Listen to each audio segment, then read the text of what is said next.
A few years ago, I made a documentary on John Hume, a man I admire greatly. I'd reported on his role in bringing peace to Northern Ireland, and I'd also witnessed many of the worst moments of the Troubles, which blighted these islands for 30 years. Hume had a lifelong commitment to non-violence and the civil rights campaigns of Martin Luther King. So now I want to understand how protests in Ireland, America and around the world came to such a violent and devastating peak in one single year, 1968.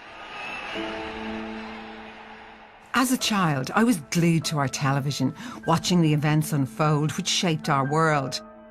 The assassinations of Martin Luther King and Robert Kennedy, student riots in Berlin, Mexico and Paris, the Prague Spring and the height of anti-Vietnam protests, all played out on TV, where local issues could become global in an instant. And when I ended up here in UCD some years later to study law, it was said even then that these steps were designed so that students couldn't riot and congregate. Such was the fear of a global protest movement spreading.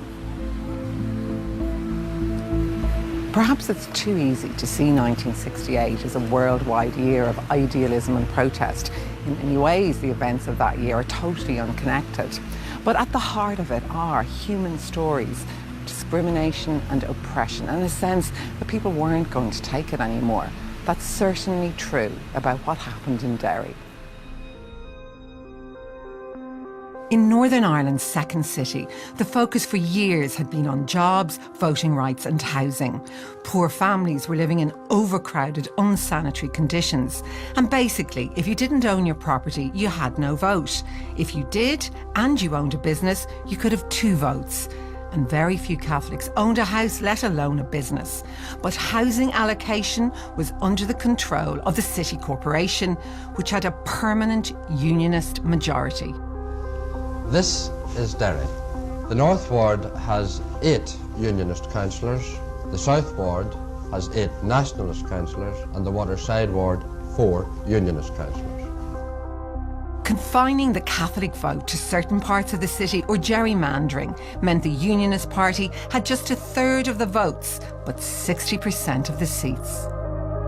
Catholics here are faced with blatant social injustice in the form of gerrymander, in the form of discrimination. And this forces moderate people into immoderate actions.